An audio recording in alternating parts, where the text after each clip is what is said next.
प्रभु तेरी वाणी जीवन की रोटी, नैनों की ज्योति अंधेरा मिटाती।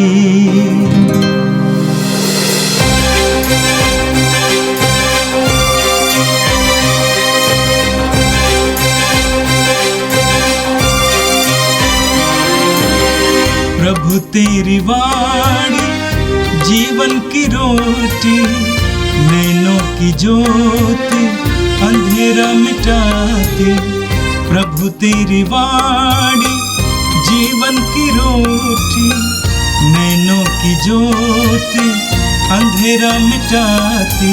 वाणी वाणी वाणी वाणी वाणी पवित्र है, शाश्वत है, जीवन का मन्ना है। 3 फरवरी शनिवार।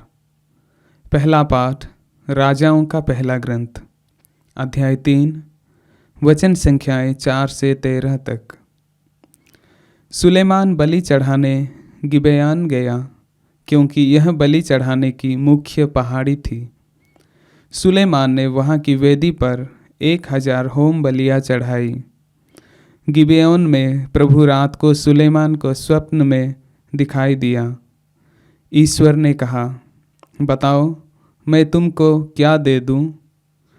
सुलेमान ने यह उत्तर दिया, तू मेरे पिता अपने सेवक दाऊद पर बड़ी कृपा करता रहा। वह सच्चाई, न्याय और निष्कपट हृदय से तेरे मार्ग पर चलता रहा। इसलिए तूने उसे एक पुत्र दिया जो अब उसके सिंहासन पर बैठा है।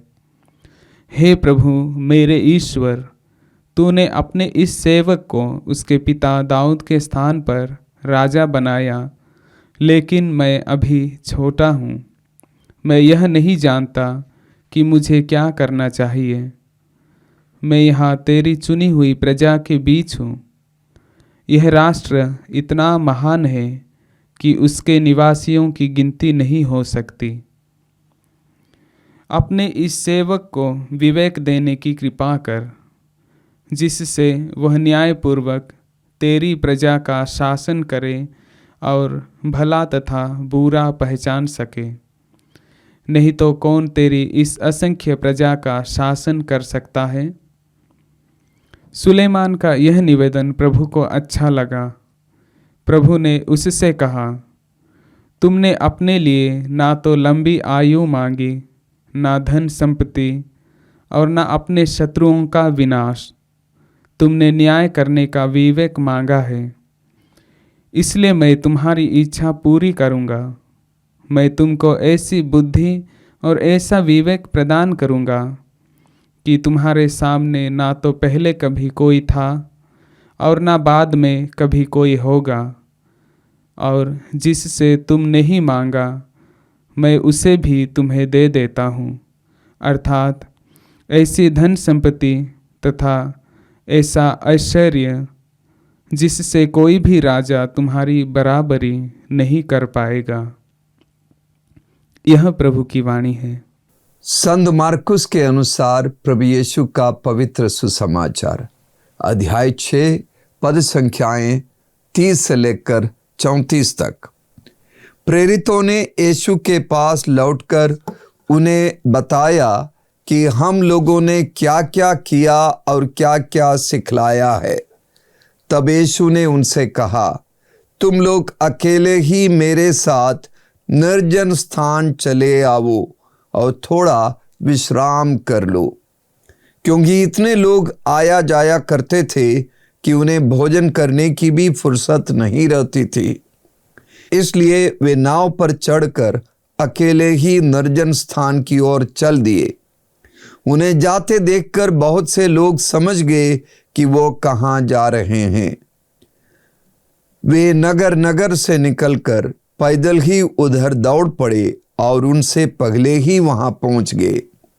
यीशु ने नाव से उतरकर एक विशाल जनसमूह देखा। उन्हें उन लोगों पर तरस आया, क्योंकि वे बिना चरवाहे की भेड़ों की तरह थे और वो उन्हें बहुत सी बातों की शिक्षा देने लगे। यह प्रभु का पवित्र सुसमाचार है। क्रिस्त प्रभु की जय। यीशु में मेरे प्रिय भाइयों बहनों, आज हमने राजाओं के पहले ग्रंथ से पहला पाठ सुना, जिसमें राजा सुलेमान के बारे में हम सुनते हैं। दाऊद इस्राएल के राजा थे और दाऊद के देहांत के बाद सुलेमान राजा बने।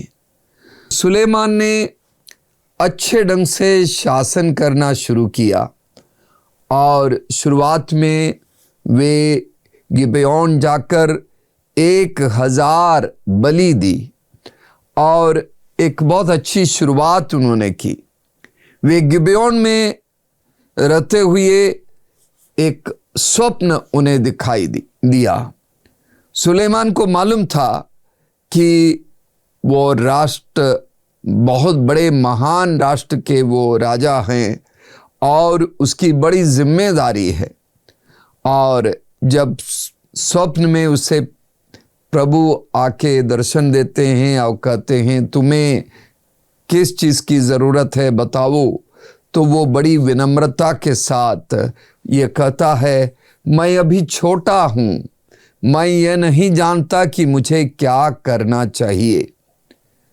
सुलेमान की विनम्रता हम सब के लिए अपने आप में एक बहुत बड़ी सबक है, एक बहुत अच्छी मिसाल है। तो सुलेमान आगे कहते हैं, जब उसे कहा गया कि अपना निवेदन, अपनी ज़रूरत रखे, तो वो किसी धन दौलत और चीज़ों की मांग नहीं करता। बस वो ये कहता है अपने इस सेवक को विवेक देने की कृपा करे, अपने इस सेवक को विवेक देने की कृपा करे, और जिससे वो न्याय पूर्वक तेरी प्रजा का शासन करे और भला तथा बुरा पहचान सके।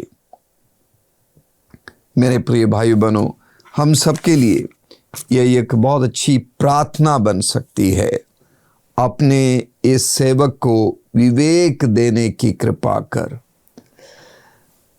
ईश्वर की भक्ति और ईश्वर की ओर से आ रही प्रज्ञा या ईश्वर के तरफ से आ रहा विवेक, यही किसी भी कार्य को सफलतापूर्वक करने के लिए हमें बल प्रदान करेगा। सुलेमान ने इस सत्य को पहचान लिया और सुलेमान की ये प्रार्थना ईश्वर को अच्छी लगी, क्योंकि सुलेमान ने किसी तरह की धन दौलत या अपने राज्य का विस्तार, ये सारी बातों की मांग नहीं की।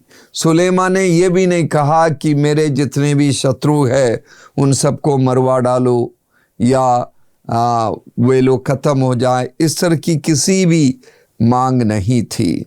और बहुत से लोग धन दौलत को ही विवेक का स्थान देते हैं और विवेक के बदले सत्ता में बने रहने के लिए धन दौलत की इच्छा रखते हैं और उसी को महत्व देते हैं।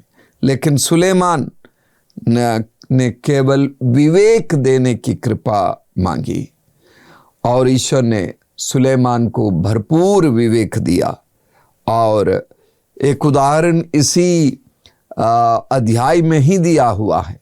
2 महिलाएं आपस में लड़ते हुए सुलेमान राजा के पास आए। एक ने कहा हम दोनों का प्रसव हुआ तो उसका बच्चा मरा हुआ था, उसने मेरे गोद का बच्चा ले लिया, वगैरह वगैरह, आपस में बहस करने लगे। और सुलेमान ने अपने प्रभु के द्वारा दिए गए विवेक के आधार पर दोनों के बीच में बहुत अच्छा एक निर्णय सुनाया। जो जीवित बच्चा है उसे 2 भागों में काटने के लिए कहा, लेकिन जो उस बच्चे की असली माँ थी उसने कहा मत काटिए। दूसरे ने कहा उसे काट दीजिए, वो हम दोनों का नहीं है। तो उससे पता चला कि कौन असली माँ है।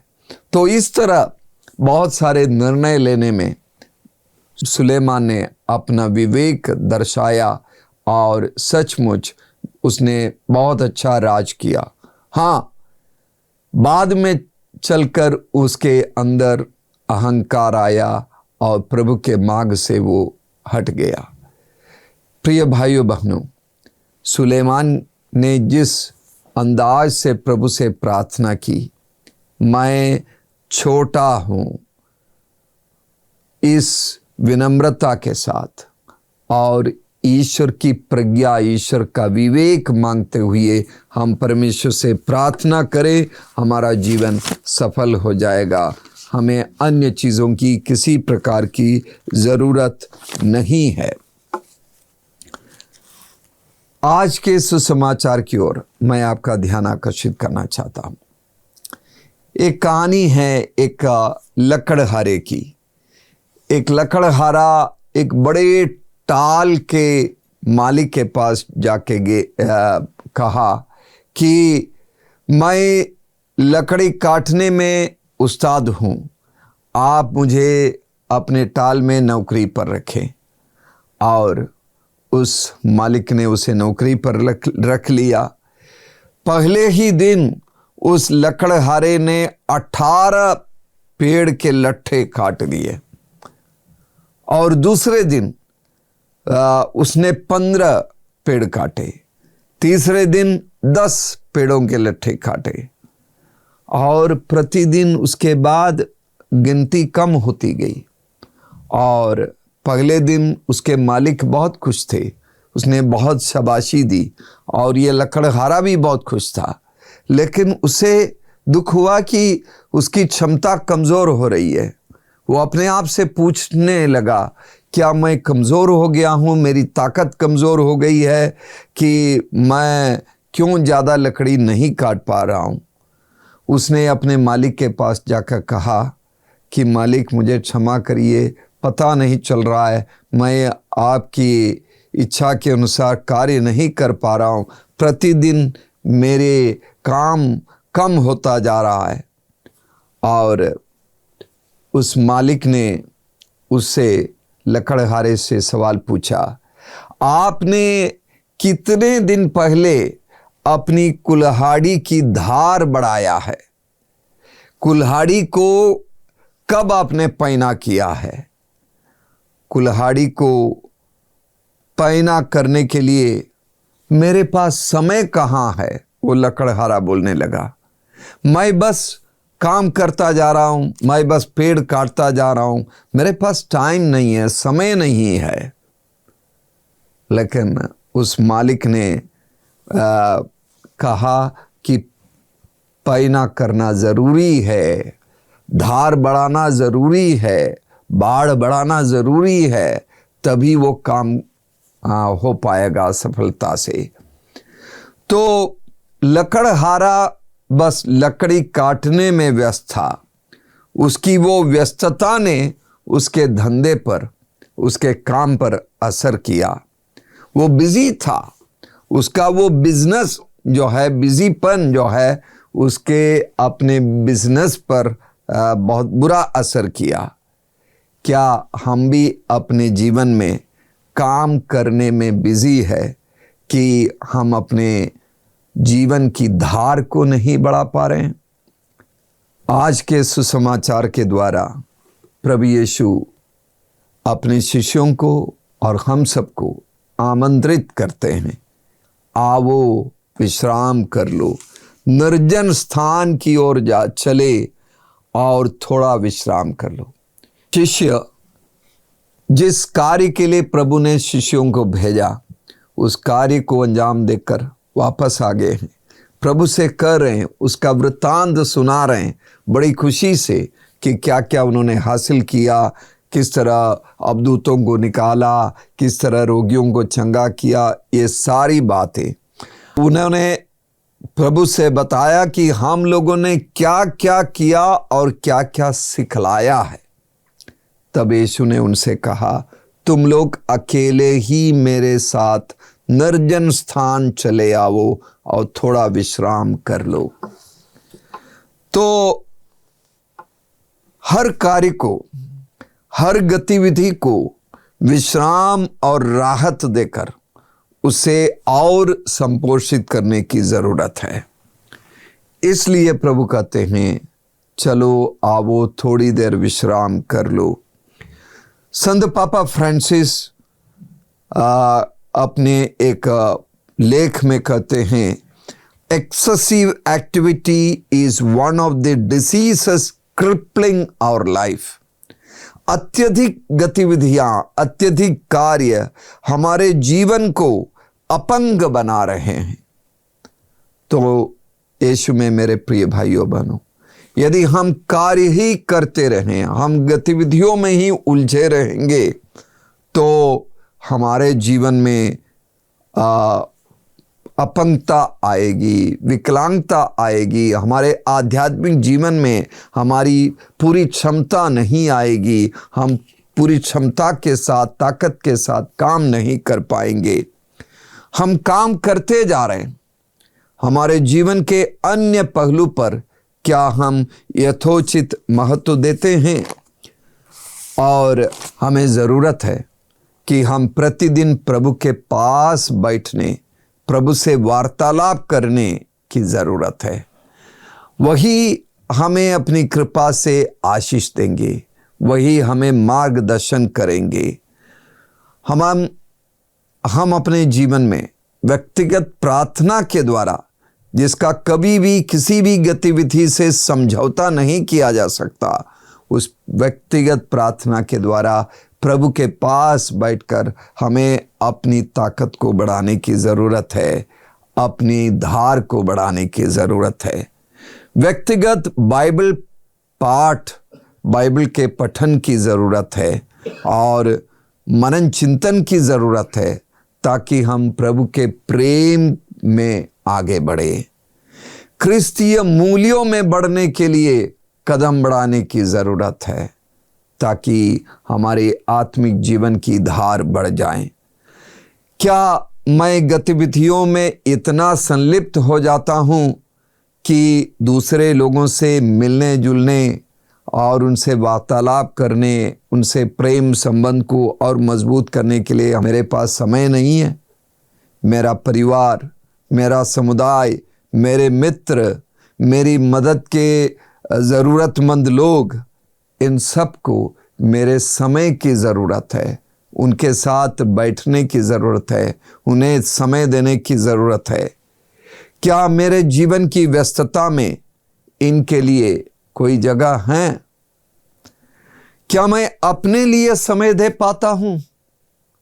मेरे शरीर को विश्राम की ज़रूरत है, मेरे मन को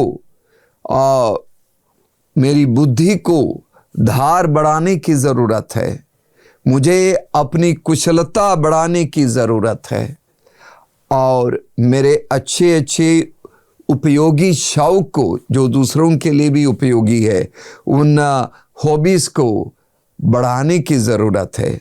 मुझे अपने अंदर की बुराइयों को, अपनी बुरी आदतों को उखाड़ फेंकने की ज़रूरत है।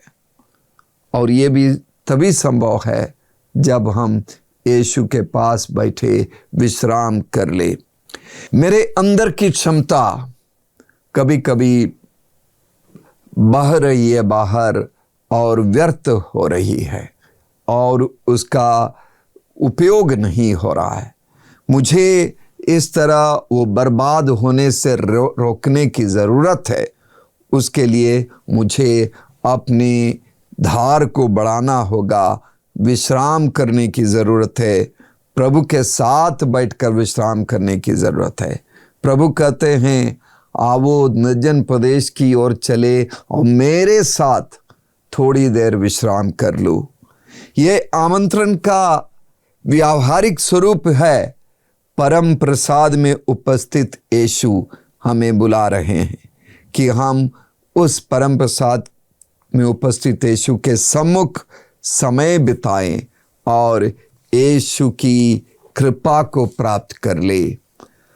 आज के इस दौर में जहां बहुत सारे अत्याचार, विरोध, घृणा फैलाया जा रहा है और उत्पीड़न अत्यधिक है, ऐसे में प्रभु की इच्छा है कि हम उसके साथ समय बिताएं। प्रभु की यही इच्छा है कि हम उनके साथ विश्राम कर ले और अपनी धार को बढ़ावे, अपनी पैना बनाएं।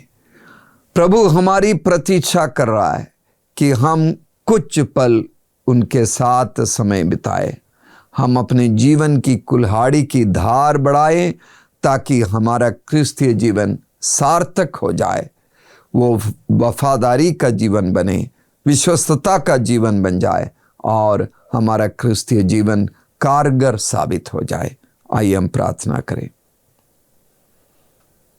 सर्वशक्तिमान प्रेमी पिता ईश्वर, रोज की रोटी के कार्यक्रम को सुनने वाले सभी लोगों के लिए मैं तुझसे प्रार्थना करता हूँ।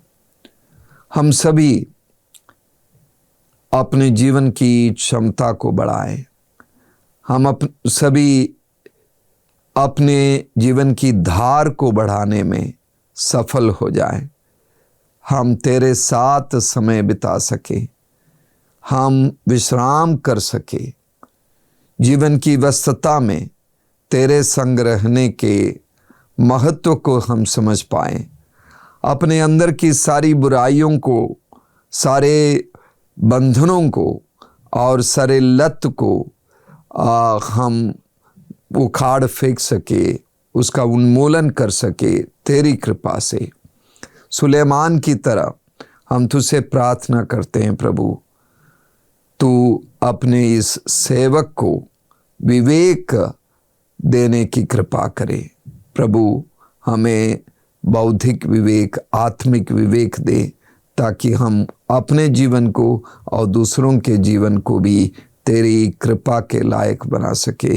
ये प्रार्थना करते हैं क्रिस्त हमारे प्रभु के द्वारा, आमीन। प्रभु तेरी वाणी जीवन की रोटी, नैनों की ज्योति अंधेरा मिटाती। वाणी वाणी वाणी वाणी वाणी पवित्र है, शाश्वत है, जीवन का